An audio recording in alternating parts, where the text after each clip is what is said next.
Thank you very much.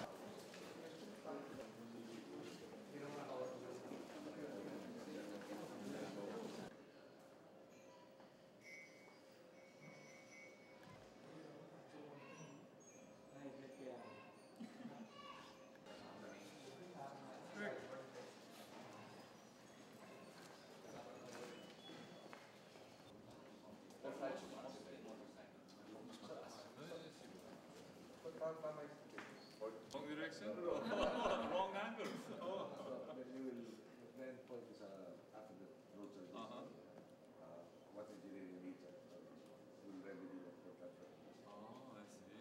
Can be completed at least to there's an actual data that videos everything as all of these panels gradually. And then it's designed primarily to inventory the road network. That's strange. Usually, people.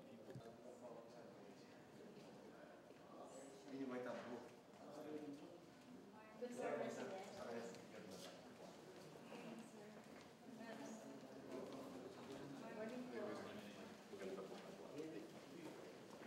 Ang structure is not a difficult part.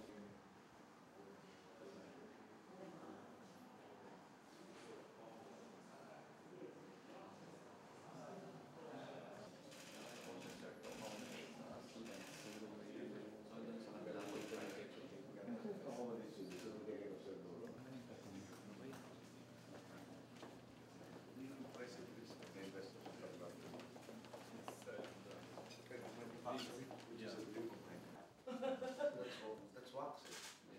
Mahingit po siya. To stimulate po yung blood circulation. You need one. Paraffin wax bath. Kind of difficult to think that would be a aggressive procedure.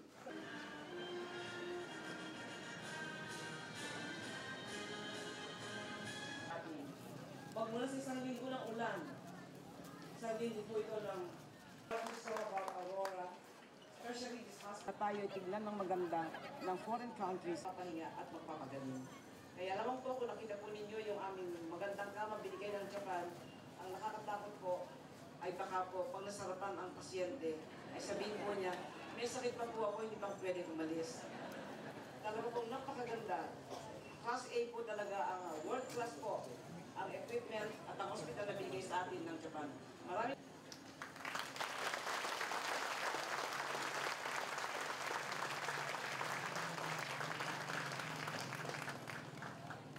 Thank you very much, Mr. President, Governor Castillo, and Ambassador Purabe.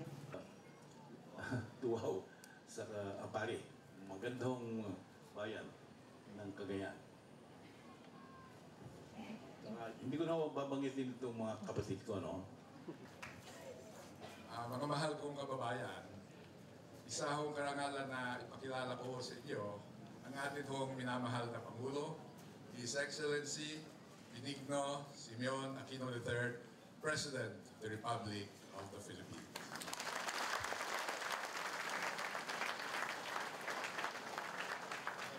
Mag-go tayo na. His Excellency, National Purabe. Sa video wala tayong masabi. Siguro bago lahat, yung madali yung siguro pag sobra-sobra yung atin na ibahagi sa iba. Di ba? Sila mismo maraming pakakailangan. Pero pagamat maraming pakakailangan nila, minabuti pa rin nilang tulungan at ito pa rin yung mga mapangalagaan ang kapakanan ng kanyang mga kababayan. Isa rin itong simbolo na kaunlaran para sa inyong probinsya.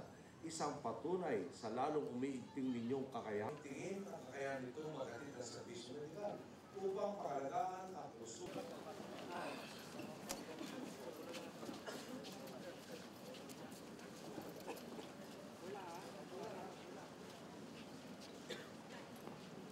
Sorry.